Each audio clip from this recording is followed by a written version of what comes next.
नमस्कार दोस्तों, मैं गवसी सन्नी कुमार आपका स्वागत करता हूं आपके अपने चैनल गौ ज्ञान गंगा में। दोस्तों, जैसा कि हमने पिछले वीडियो के भाग 3 में रोगों के 20 वास्तविक कारण के दूसरे कारण के बारे में जाना था, जो कि चीनी था। आज हम रोगों के तीसरे कारण की बात करेंगे। तो शुरू करते हैं अब भाग 4। पिछले कुछ दशकों में आधुनिक समाज में रिफाइंड तेल का भरपूर प्रयोग किया गया और इसे हृदय के लिए लाभदायक बताया गया, पर तथ्य तथा खोज पत्र इसके पक्ष में प्रमाण नहीं देते। गुजरात के एक विद्वान ने यह सूचना जारी की कि एक विकसित देश में चूहों के 2 समूहों के ऊपर प्रयोग किया गया, जिसमें कि रिफाइंड तेल खाने वाले 100 में से 99 चूहे कैंसर के कारण मर गए। उसके बाद रिफाइंड तेल को बहुत अच्छा बताकर विश्व भर में प्रचारित किया गया। इसका एक बड़ा शिकार भारत बना। सच तो यह है कि रिफाइंड तेल के कारणों से हमारे शरीर में अम्ल की मात्रा अधिक बढ़ जाती है और हमारा रक्त बहुत अम्लीय हो जाता है। अम्ल रक्त असाध्य रोगों का कारण है। यह अच्छी तरह से जान लिया गया है कि रक्त की अम्लता बढ़ जाने के कारण अनेक प्रकार के ट्यूमर, कैंसर, रूमेटिक अर्थराइटिस जैसे अनेक असाध्य रोग होते हैं। इसीलिए रिफाइंड तेल के प्रसार के साथ साथ अनेक रोग भी तेजी से बढ़ रहे हैं। तो क्या हमें बीमार बनाने के लिए रिफाइंड तेल का प्रचार प्रसार किया गया? यह समझना व विचार करने योग्य विषय है कि ऐसा किसने किया, क्यों किया। यदि हम इस बात को नहीं समझेंगे तो इस प्रकार की किन्हीं और शरारतों के शिकार बनते रहेंगे। बाजार में जो तेल उपलब्ध है उनके साथ काफी समस्याएं जुड़ी हुई हैं। जितनी भी विश्व की और भारत की बड़ी कंपनियां हैं, वह हेक्सेन नामक रसायन का प्रयोग करके तेल निकालती है।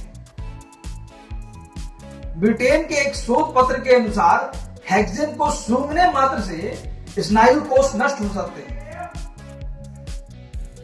यह न्यूरोटॉक्सिन है। शोध पत्र कहता है कि हेक्सेन को खाने से हानि 10 गुना अधिक हो सकती है, पर फिर भी तेल निकालने के लिए इस घातक रसायन का प्रयोग उद्योग जगत में होता है। विशेषज्ञों द्वारा दावा किया गया है कि तेल निकालने के बाद हेक्सेन तेल में से निकल जाता है, अलग हो जाता है। उनका दावा है कि थोड़ा सा तापमान देने पर या गर्म करने पर यह उड़ जाता है, पर यह विशेषज्ञ यह नहीं बताते हैं कि हेक्सेन की तेल के साथ कौन सी रासायनिक क्रियाएं होती हैं और तेल की संरचना में कौन से परिवर्तन आते हैं। इस विषय पर वह पूरी तरह मौन है। यह दावा सच नहीं माना जा सकता कि तेल निकालने के बाद हेक्सेन उसमें से पूरा बाहर निकल जाता है। यह प्रश्न अभी तक बिना किसी उत्तर के है कि हेक्सेन के साथ तेल की प्रक्रिया होने के कारण उसमें कौन से परिवर्तन आते हैं। इसमें तो कोई संदेह ही नहीं कि वह परिवर्तन निश्चित रूप से हानिकारक होंगे, क्योंकि हेक्सेन स्वयं एक विषाक्त रसायन है। तेल के साथ एक और समस्या जुड़ी है। विदेशों में न बिकने वाला पाम ऑयल और सोयाबीन तेल भारत में व्यापक रूप से प्रचलित है। खाने वाले तेलों में पाम ऑयल को मिलाने की अनुमति सरकार ने स्वयं दी है। यह तेल स्वास्थ्य के लिए हानिकारक है। यह साबित हो चुका है कि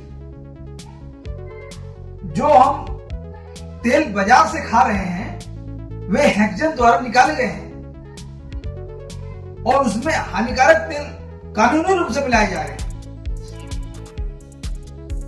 समस्या एक और भी है। हमें संदेह है कि बिना अनुमति के आनुवांशिक रूप से परिवर्तित बीज यानी जीएम सीड भारत में बड़ी मात्रा में प्रचलित कर दिए गए हैं। जीएम सरसों का बीज भी भारत के खेतों में पहुंचा दिया गया है, ऐसा लगता है। यह तो हम जानते ही होंगे कि जीएम या बीटी आनुवांशिक रूप से परिवर्तित बीज कैंसर का सुनिश्चित कारण है।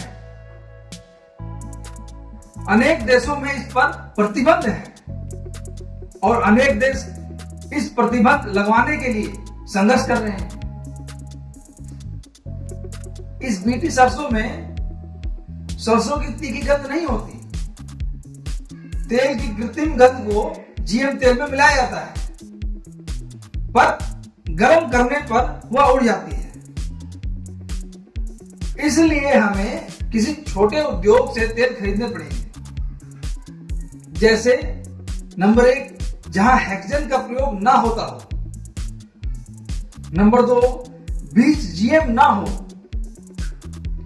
नंबर 3, तेल में पाम ऑयल या सोयाबीन ना हो।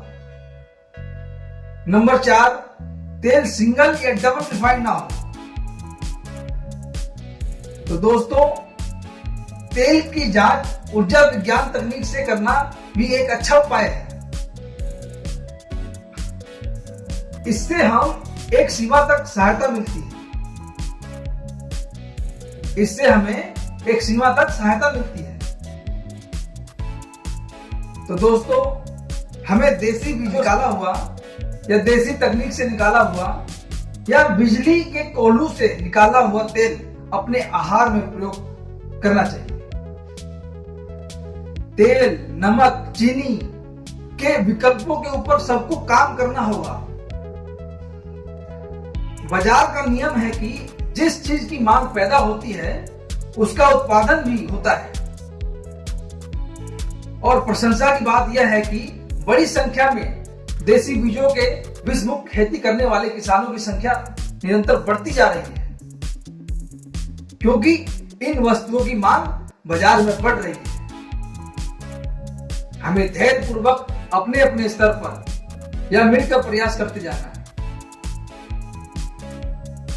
तो दोस्तों, मेरे द्वारा दी गई जानकारी अच्छी लगी हो तो इस वीडियो को लाइक करें, सब्सक्राइब करें और बेल आइकन दबाना ना भूलें, ताकि हमारे द्वारा आने वाली सभी वीडियो की जानकारी आप लोगों तक तुरंत पहुंच सके।